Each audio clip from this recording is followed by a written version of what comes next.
National Signing Day / end of the year press conference.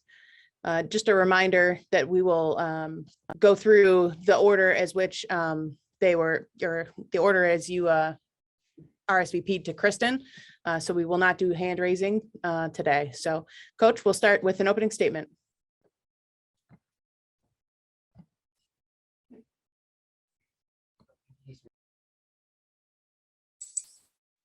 Sorry about that. It wouldn't let me unmute myself. So appreciate everybody being on. Hope all is well. Tyler, your baby is super cute.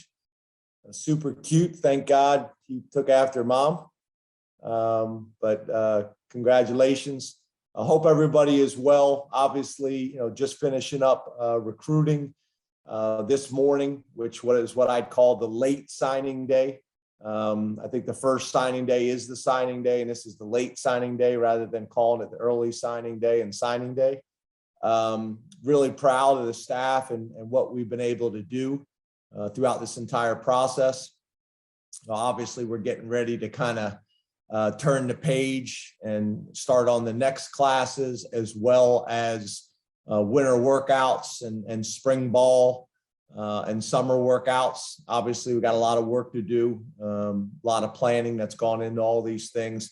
But overall, I would like to thank the staff for all the hard work that they put into this, specifically the recruiting staff as well as the coaches. The recruiting staff probably doesn't get as much love. Everybody's aware of the coaches, but the recruiting staff off the field have done a phenomenal job. One of our better classes. I think a big part of that is I do think it was a strong year in the state of Pennsylvania and a strong year in the region, which helps. That always helps. Obviously, it's the hard work of the staff, but if it's not a strong year in the state or a strong year in the region, that can make it challenging as well. So kind of the stars have to align a little bit for this to happen as well. But I am really proud of all the hard work that everybody put in. And look forward to answering you guys' questions, but really appreciate everybody being on, and very pleased with the class overall. Obviously, we still got some work to do, but we truly appreciate everybody getting on to cover Penn State football. Open up the questions.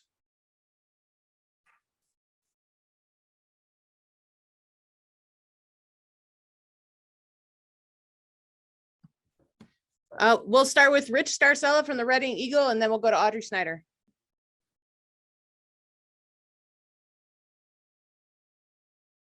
Rich is muted, guys. It's our first day with Zoom. Greg's working on it. Sorry, guys. Give us a second.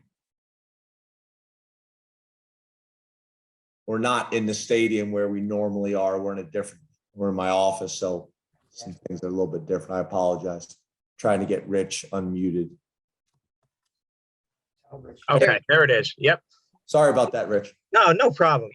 James, in light of the news yesterday, in a related matter, where do you think minority hiring is in college football? What do you think needs to be done in college football, and how can you be an instrument in doing that? Yeah, so when you first started, I was like the news yesterday. I wasn't sure where we were going, if we're talking recruiting, college football, but yes. Yeah, obviously, the thing that I want to do is to set a really good example, right? And the success that we have here hopefully will open more opportunities for guys around the country, as well as guys on my staff. I think that's the first thing that we can do. But I think the other thing is, when I have the opportunity to be able to introduce coaches to athletic directors and commissioners, and when I have the opportunity to vouch for people, whether it's with search firms or whatever it may be, I have a responsibility with that. I'm pretty proud of, you think of the guys that have left here and have gone on to be head coaches. Obviously, one of those guys is Charles Huff, that was with me at both Vanderbilt as well as Penn State. Actually just talked to Charles, maybe a day or two ago. He has an opening on his staff, so I was trying to help him with that. But I think that's really important. And I think, being willing to have these conversations and be willing to answer these questions. You know, from a reality standpoint, the fact that it's 2022 and we're still kind of having these discussions and there hasn't been a whole lot of progress is somewhat crazy. If you really look at from a historical perspective, you know, the number of coaches of color in college football and in the NFL, you know, is probably concerning, you know, and I think the other thing is, you know, when you see some of the things that are going on behind the scenes, as we all witnessed yesterday, you know, that's concerning as well. You know, I think there's been obviously some policies and some plans to try to help with that. You know, but at the end of the day, you know, those things haven't had a whole lot of have not made much of an impact. So at the end of the day, I think we really got to get down to the core issues and why is it a problem in the first place? You know, so you know, this is something that we probably could spend a whole press conference talking on, Rich. You know, but what I'm going to try to do is I'm going to try to do the very best job that I can at Penn State, and that's not just, you know, winning games and not graduating our players, but also representing the university the right way. Hopefully setting an example for others and hopefully opening a few doors that deserve to be opened. David Shaw is a good friend of mine. We talk about these things a lot. I think guys like David and others, hopefully including myself, can hopefully, you know, be a part of the change that needs to happen. Audrey Snyder and then Mark Brennan. Hey, James, happy birthday. Thanks, Audrey. Appreciate it. Different note, over the weekend, Bryce Mostella had made some allegations against you and against the program. What is your response to that? And is he still part of the team? Yeah, as you can imagine, you know, when things like this happen, you know, we're not really going to have a response. We can't have a response. It's not the appropriate setting to do that. And I obviously in this setting, I don't want to get into a whole lot of specifics. You know, the one thing I would say is, you know, he's not currently enrolled, so you can't really be a part of a team unless you're enrolled in classes.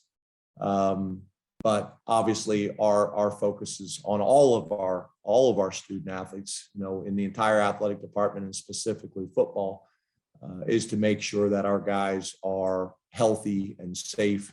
But you know, that's really what I can say at this point. Mark Brennan and then Nate Bauer. Hey, James, thanks for your time today. Hey, Mark, you too.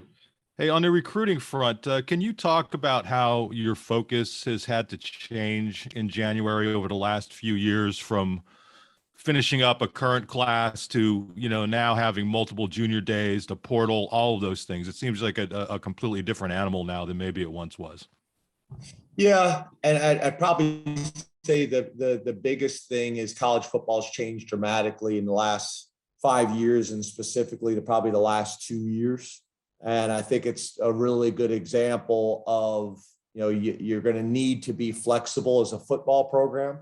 You're going to need to be flexible as an athletic department and as a university, you know, to make sure that you are positioning your program and your school in the best position you can to take advantage of these rules. You know, I think a really good example is our spring semester starts earlier than most. And when guys are looking to get into the transfer portal and be somewhere for spring ball, we can't use the normal admissions process that's always existed to get a guy in. You know, there's going to have to be some flexibility.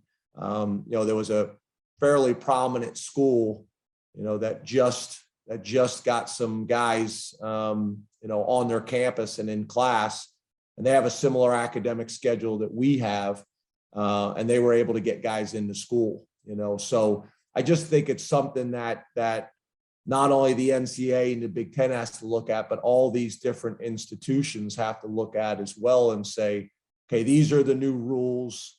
these are the new realities, and are we willing, and what do we need to do to position our programs and our school in the best light to take advantage of these things. And I think flexibility is probably as important as it's ever been.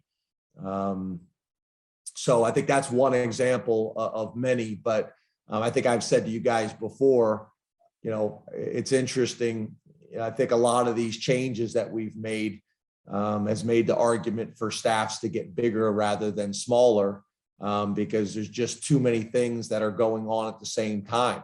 Taking care of your current roster, recruiting high school student athletes, looking at the transfer portal and the possibility of getting some transfers from other universities and schools. I mean, there's some programs that have a complete recruiting department for high school athletes and then have a separate recruiting department strictly for the transfer portal. They're hiring former pro player personnel people from the NFL and creating a whole department for the transfer portal. So I think it's just something that we have to understand. College football has changed dramatically in the last, obviously even before I got here, but it's changed even more over the last 5 years. And you have to be bold, and you have to be aggressive, and you have to be flexible. And there has to be a sense of urgency across the board to change and change fast. Nate Bauer, then John Sauber. Hey, James, how are you? Good, Nate. How are you? Good. Hey, how close to solidified do you feel like the roster is right now? And is there movement left for you in terms of what you're looking for through the transfer portal? Yeah, there's a little wiggle room. I don't know if the word solidified and roster is ever going to be, that again, under the current model. But for us, I think it's really important that, we're doing a great job with our, end of the fall meetings with our players and making sure they have a really good understanding of where they're at. Obviously, I'll do that as well, during the spring. But I do think there's going to be, across the country in college football, there's going to be moving parts. And that's why I don't know if we can continue in the same hard cap numbers and signing numbers in terms of whether it's the hard cap or whether it's initials. We're using a model that was built for college football 20 years ago, and that's really no longer the model. It's changed dramatically. So I think not only does there need to be flexibility on these college campuses, but there needs to be flexibility at the Big Ten and NCAA level as well, to make sure that we're putting our programs in the best position to respond, when change happens. John Sauber, then Ben Jones. Hey, James, how are you? Good, John. How are you, buddy? I'm doing good, thanks. So with the 2 additions at quarterback earlier in January, are you still committed to having Sean Clifford as your starter this year, or do you plan on opening that up a bit more to the other guys on the roster? Yeah, Sean's our returning starter. There's no doubt about that. But yeah, there's competition at every position, and obviously it's more challenging, at any position to unseat a returning starter who's been doing it for a couple of years. But there's competition across the board at every single position, and you rebuild your team every single year. And there'll be competition at every single position, including the quarterback position. Ben Jones, then Donnie Collins. Hey, James, how's it going? Good, Ben. How you, man? Good. I got you a broad, open-ended question for your birthday. We've talked about the infrastructure changes around the program. We've talked about the philosophical changes around the program that you'd like to see. What do you think you have to get better at, and what do you think you've changed at over the last 3 years? Yeah, I think it kind of goes hand in hand. I think I'm a guy that likes the structure, and I like the consistency that we've been able to have. I'd prefer not to have the changes that we've had. but you better embrace them. I think that's something that not only am I preaching to the administration and the fans and when I answer your guys' questions, but I'm also talking to myself about that as well. Whether you totally agree with the transfer portal or whether you totally agree with NIL or whether you totally agree with these things, the reality is you have to embrace them. I have to embrace them. And then once I've embraced them, I got to do a great job of educating and explaining to all the people that have a hand in Penn State football, whether it's internal to the Lash building or outside of it, that they understand what we're competing against currently. I think we've made some dramatic changes. Obviously, COVID taught us a lot. But I've been able to lean heavily on guys like Dwight Galt and Brent Pry for a very long time. I think me and Coach Galt have been together, I think, on and off for like 21 years. Brent Pry, we've worked together for 12 years. So, there's change, and embracing that change and kind of be excited about what comes with that. So I think that's probably the biggest thing for me and the program of college football right now is embracing change. And again, I'm preaching to myself on that as much as anything. And then I think it's also having an awareness of what are the core beliefs and values that should never change. That these are the things that have allowed us to be successful at Vanderbilt. These are the things that allowed us to come to Penn State and be successful at Penn State. And what's the next step? What's the next step? And I think that's the biggest thing that I've talked to you guys about that I think we're closer to achieving than ever is the alignment, with the board and all the way down to the head football coach, and I think that's really the next step for us so that we can consistently do what the fans and the alumni and the lettermen want us to do. Donnie Collins and then Neil Rudell. Happy birthday, James. Hey, Donnie, appreciate it, man. Tyrese Mills signed today. I think the easy thing to do was compare him to Brisker and Tig Brown because of where he came from. But what do you see from him that kind of is similar to them, but maybe a little bit different in regards to what you're looking for at safety? Yeah, we've had a lot of success, obviously, with that position specifically, when it comes to Lackawanna Junior College and what that staff has done over there with Coach Duda and Coach Reese and Coach Pardini. I think those things have been helpful, hopefully, to both of our programs. There's no doubt about that. So I think, with Tyrese, we saw some similar traits, right? You're talking about a guy from the region. He's from Philadelphia Northeast High School. That has been able to go to Lackawanna and continue on that path of great safeties that have decided to come to Penn State.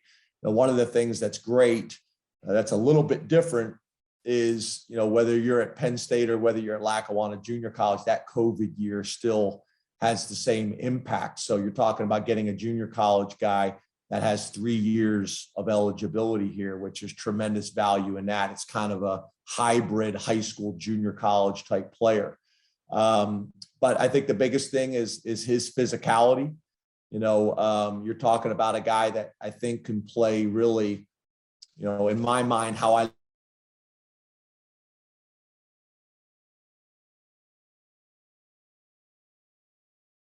look at it, and player that we'd like to play with.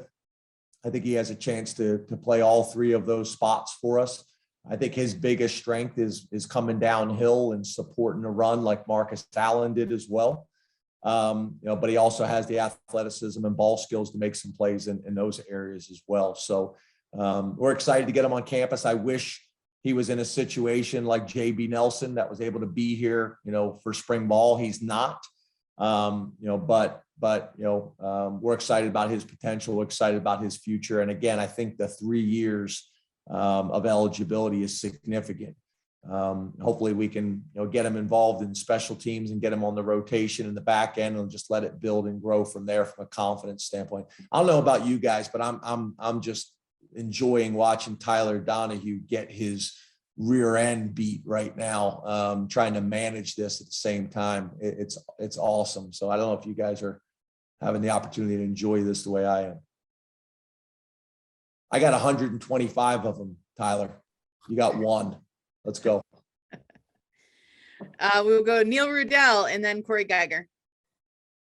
Hey, James, you and Punksy Phil. That's exactly. I'm actually talking about going up there a few times and being a part of that, but yeah, obviously Punksy Phil's the man. Curious, how much do you think last year set your timetable back of where you expect the program to be, or are you closer than maybe the record showed last year? Yeah, I think you would. I don't want to speak for you, and I think most people would say, obviously, we were really close last year. We were very, very close, at one point ranked number 4 in the country and doing some really good things. But I think it's also a great example where depth is so important, where development is so important, because injuries are going to play a factor in college football across the board. So depth is important. Some things, going your way are important as well. And then obviously continuing to build, from an offensive, defense, and special team scheme perspective, all of it. But yeah, it's what we do on the field that's important, but it's also all the things that we do off the field, that we're willing to compete in everything year round, which you guys have heard me say for 8 years. We have got to be willing to compete year round, because all the little losses that you have throughout the entire calendar year, those add up. All the wins that you have throughout the calendar year, they add up. And we have to be willing to do those things in all areas year round for us to have the type of success that we want to have consistently. I think obviously we've been able to show in our time here what we're able to do. Winning a Big Ten championship before anybody expected us to win a Big Ten championship, having a record of success and consistency in 3 New Year's Six bowl games, I think in 4 years, which I don't know if it happened before here in the Big Ten era. So I think we've shown what we are able to do. We got to get back to that. There's no doubt about it. But we also got to make sure that we're doing all the things that we talk about year round consistently, to allow us to do it at a level where, Neil, you expect it and the fans and everybody else do as well. And I'm very aware of that, of what the expectations are. That's why we came here. We embrace the extremely high expectations that we have here at Penn State. But I want to make sure that we're doing all the things necessary to compete with the teams that we're compared to year round. Corey Geiger and then Mike Portman. James, with regards to Big Ten alignment, what would you like to see? What would be best for Penn State? 2 divisions, 1 division, 8 games. Do you know what if you could pick your 3 crossover opponents? Fans would like to see probably Ohio State, Michigan, Michigan State, but would that even be best for Penn State? Yeah, I think it's what you have to look at, in my mind, is you have to look at not just what's best for Penn State, what's in the best interest of the Big Ten. I would say that some of the decisions that we have made from a scheduling perspective were not in the best interest in the Big Ten. The way the alignment was made has not been in the best interest of the Big Ten. History shows that. If you look at, whether it's the BCS or you look at the college football playoff, some of the decisions that we have made and the structure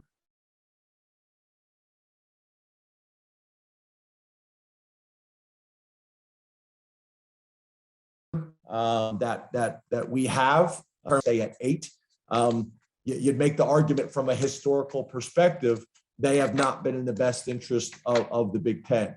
Right now, if you look at the way the conference is divided, which is very different, even from, I think, when Billy was here, with the legends and the leaders, is different. And not only is I think that probably not in the best interest of some of the individual institutions. It's also not in the best interest of the Big Ten. And I think all the data would support that. One of the things I think has been said from time to time is, well, it all balances out over time. Again, the history and the data doesn't show that. So I think it's something that I think, the Commissioner, Kevin Warren, and I think the Big Ten is probably more open to discussing than ever before. But I think those are the things, Corey, that need to be discussed at that level, big picture. And I think that's one of the things I think you have to be careful of, Corey, and we try to do this at the same thing at the national level with the American Football Coaches Association, that I think you have to be careful when you're only making decisions based on what's best for your institution. You never get anything done that way because everybody's just doing what's in their best interest. And you really have to say, okay, what's in the best interest of the Big Ten? And I think if you do that more times than not, it's going to be the right thing for the individual institutions as well, more times than not. One thing I'd like to add, I'm sorry, Chris, before we move on here, is just so you guys know, we can now announce officially Vega Ioni is signed in our class as well. A 6'4", 330 offensive lineman out of Graham, Washington, Graham Capucin High School, and Coach Curl out there. Really excited as a young man that came on campus on an official visit with his mom, brother, and sister. He's one of 9 children. He's the youngest of 9 children. You're talking about a guy that was part of a state championship team this year as well. A guy that we think is going to physically have the opportunity to come in and compete early on in his career. But talking about another high-level offensive lineman that played for a really, really good high school. And obviously from an academic perspective too, is a great fit for Penn State. So he chose to go all the way across the country and come to Penn State. And we wanted to make sure that once he announced publicly that we would announce him on here as well, and make sure that you guys were aware of that as soon as possible. So thanks, Chris. No problem. Mike Portman and then Mike Gross. Yeah, speaking of Mike Gross and Neil and Richie, welcome to the Over 50 Club, James. Yeah, it's unbelievable. Literally, I remember, I think when I was at Vanderbilt, I was like one of the youngest coaches in college football and major college football. And I don't know what happened, but that's not the case anymore. It's changed. But yeah, I'm at 50. I don't know how I feel about that yet, Mike. Maybe you and Neil and the guys have some advice for me. But I'm not sure how I feel about that. 50 is the new 40. Poindexter had a pretty good line this morning when we were in here early getting coffee. Poindexter goes, "It beats the alternative." So I'll take that. There you go. Hey, you're certainly aware of what Grambling and what Ohio State recently did in Texas. Is Penn State where it needs to be with NIL institutionally? And what can be done there? And then kind of a parallel question. If you've met with Neely, have you told her what your 1 or 2 top priorities are? Yeah, so with name, image, and likeness, this is something that we've been pushing on and talking about for 2 years. In the football building, this was brought up 2 years ago, that we needed to have a plan and be aggressive and be bold with this area. Compared to the programs that you have mentioned, we're not there yet. I do think we have an unbelievable opportunity at Penn State with our alumni base and our brand and our national reputation. I think we have tremendous opportunities, with the education, that our young men get and the foundation that our men and women leave Penn State with, and the number of really, really successful alumni that we have to take advantage of that. And we have to be bold, and we have to be aggressive, and we have to embrace it. I'd love to see us being on the front end and being the leader nationally in these areas. But we're not there yet. That's clear and that's obvious. We have some work to do. But yeah, I'd love to see us, like the schools that you mentioned, that we are bold and aggressive in these areas and flexible. And when these new rules are put in place, we have to move, and we have to move quickly. There's no doubt about it. When it comes to conversations with our new president, I think the first thing is, our new president has been very, very respectful of President Barron, and make sure that transition is smooth. And obviously, we have a ton of respect for Coach Barron and what he's been able to do. And our time, we came pretty much together to Penn State. So I haven't had a sit-down conversation with our new president yet. We've had some conversations, but not in the details that you're talking about. I know that's going to happen, but has not happened yet. So I hope that answers both your questions. For the record, Brett McMurphy, who's not on this call, just tweeted you're the 65th youngest head coach in FBS. So is that something to brag about? I don't think so. Brett McMurphy. How old is he? Where does he rank in age in the writers? On that note, we'll go to Mike Gross and then Bob Flounders. We're only taking questions from people 50 years or just gonna say that on that note, we go to Mike Gross. Exactly. Yeah, I'm the 65th oldest sports writer in Pennsylvania, I guess. James, a couple of things that you've talked about in this recently and in this press conference, and I want to try to put a finer point on. Would you like to?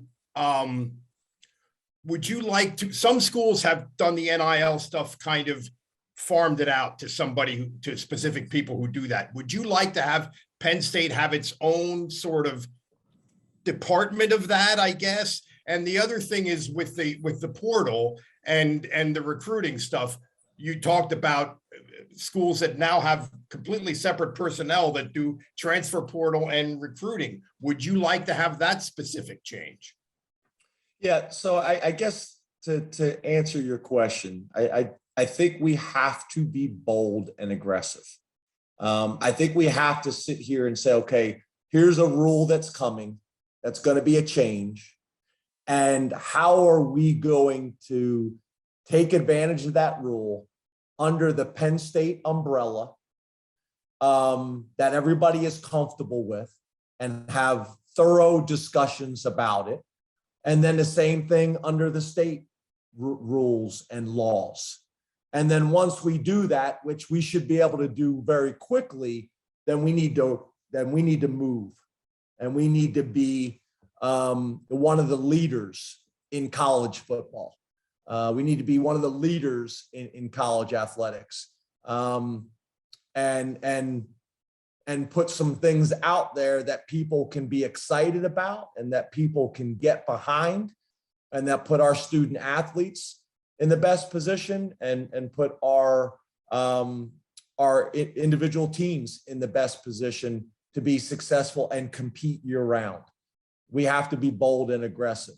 And then it's the same thing you're talking about, when it comes to name, image, and likeness. Again, you have to be bold and aggressive. Mike, the way I would just make the argument, college football is so competitive that there is not an area that you can say, well, we're not going to compete in that area. Yeah, you have to be willing to compete in it all. And I think that's the difference. You have to be willing to compete in it all. And again, these are things, guys, that you've been hearing me talk about all the way back to when I first got here. And I remember bringing up facilities, and some of the media on this call looked at me like I had three heads. You got to be willing to compete in all of it year round. And I think, that's what the expectation is. And I know we're excited about doing it. Bob Flounders, and then we'll wrap it up with Tyler Donahue. Hi, James. Happy birthday. Thanks, Bob. Appreciate it, buddy. Feel free to use this to your advantage moving forward. Dave Jones turns 65 in April. If you want to use that at any time, use that to your advantage. Thank you. I appreciate that. I wanted to, I don't Somebody, wanna, somebody tweet that to Dave Jones. I know I'm going to hear about it. I wanted to just go back to the second half of last season and not, belabor the obvious, but your running game had its share of struggles. But I thought there were times, James, during the second half of the season after games where I don't know if you were frustrated, but you said you weren't really satisfied maybe with the commitment to the run game in the game, and maybe that could actually help take some pressure off some other areas of your offense. Is that accurate, number one? And is that a kind of a commitment to be more committed to the running game, maybe in 2022, especially with the two talented runners that you're bringing in that enrolled in January? Yes, I think there's no doubt about it. We have to be able to throw to win games. We have got to be able to run to win games. And there's going to be games where the run needs to be the emphasis. If you're playing a team and they're dropping 8, I think you saw it in the second half of the Chiefs game. If they're going to drop 8, that makes throwing the ball more challenging, and you got to be able to run. I remember in the Cotton Bowl game, sitting there and saying, we got an opportunity right now to run the ball, and committing to that during the game, making that shift and running for a bunch of yards. I think we rushed for over 300 yards. I think, Journey rushed for 250. So it's all of it. And we're going to be games where we're going to need to run the ball to win. There's going to be games where we need to throw the ball to win. And we have to have the ability to do that throughout a season and throughout games. And yeah, I think if you look at the bowl game, we got away from the run, and we should have run the ball more. We were having success doing it, and we should have done that. And that's part of my responsibility as well, in the off-season studies, and making sure that we're committed to doing that during spring ball, that we're committed to doing that during the summer, and that we're committed to doing that during the year. And I think that's also my job, during games as well.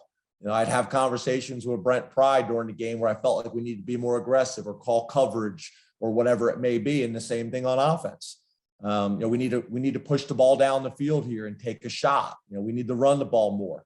I think that's where I can help, as the head coach. So yeah, there's a lot of things that you look back after games, whether it's the NFL or whether it's college or high school, you look back after games and you say, we weren't as good in this area, and we need to be better in this area after a game, and you learn from that and you try to adjust during the season. There's things you look back at the end of the season and say, okay, here's a strength, here's a weakness. We need to work hard on getting this weakness fixed and resolved.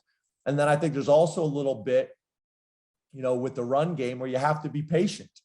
You have to be patient with it, throwing the ball and explosive plays and the excitement, that comes with the way college football has really evolved, as well as the NFL.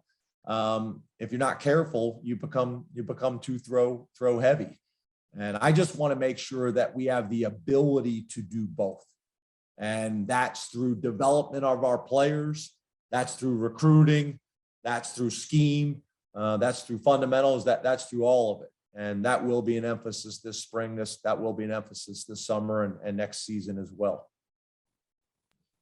We'll wrap it up with Tyler Donahue and Olivia. It's Olive, Chris, but I Olive, my bad. Olivia, I think, was the most popular girl's name in 2021, so that's fine. James, happy birthday. I want to ask about 2 players that are new to your roster, one that's already on the roster, one that you just announced to us.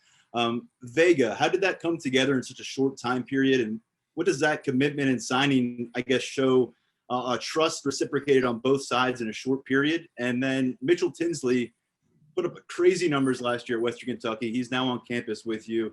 What stood out about him, bringing him onto the team? And what are your expectations for his year with your program? Yeah, so I think the first thing with Mitchell is, it was pretty cool. I met the American Football Coaches Association, and I think I was standing there in the lobby with with Taylor Stubblefield. And this guy comes up to us, and it's Mitchell Tinsley's coach from Western Kentucky. And he could not have gone on and on and on about more positive things about that young man.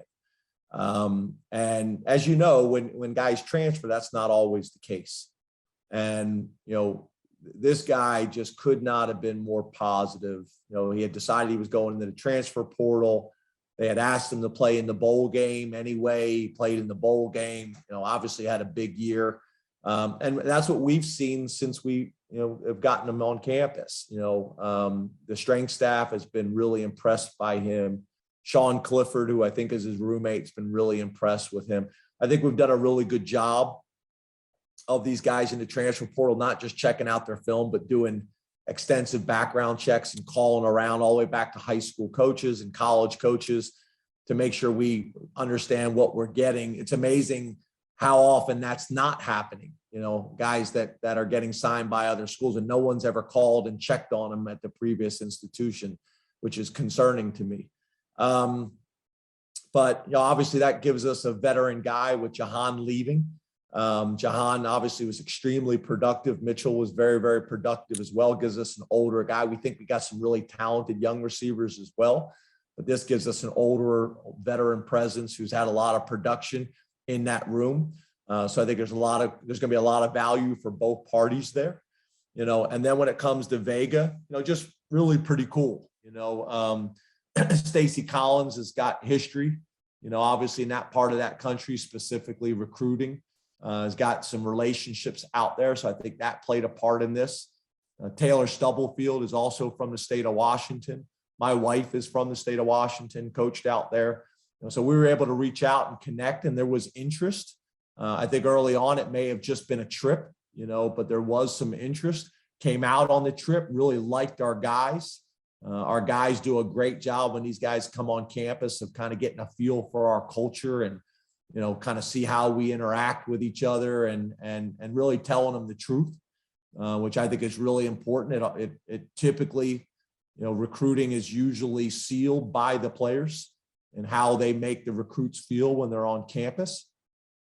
Obviously, Coach Troutwine did a good job going out there as well and connecting with this young man and his family. I was shocked. A lot of times you see guys on film and you're not really sure what they're going to look like in person. And he showed up here and he was 336 pounds and carried it as well as anybody I've ever seen. Probably looked like he was 295. And you look at his athleticism on tape and his how quick his feet were and how light he was on his feet. Just really impressed. I also love the fact that he comes from a winning program. I think that was a big deal as well. And then just the more I find out about this guy, the more I like. Stacy, I don't know if you're able to unmute, but Stacy, brought up this morning that I think he's student body president as well. Is that right, Stacy? I can't hear Stacy, Chris. So Stacy unmuted, but something was going on there. Stacy? No, it's not working. We're having a issue apparently with Stacy. Okay, we may have to change computers there, but just the more I find out about him, the more I like him. Again, the mom came out on the trip, the brother came out on the trip, the sister came out on the trip. That was awesome. I'm gonna make a trip and fly out there on a Sunday and spend the afternoon with their family and high school coach as well. I think that's important. But I just think he felt like a fit. The last time we did this, it worked out pretty well with Koa Farmer. Went all the way out to California. I remember when Koa came on his trip, they landed in Philadelphia. It was a snowstorm. They got stuck and had to drive from Philly up to State College through the snow. And I'm like, there's no way in heck we're getting this kid. And it worked out well.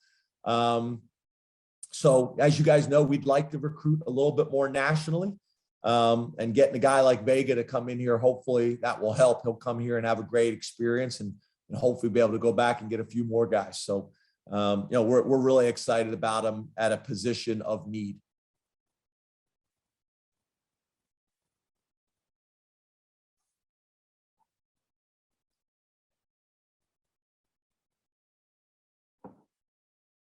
So I think Chris lost her wingman in Greg, who ran down to another office. So He did, but my internet also just died in the middle. So we're having all kinds of good times. But thank you very much, Coach. And we'll start with Stacy Collins here in just one moment.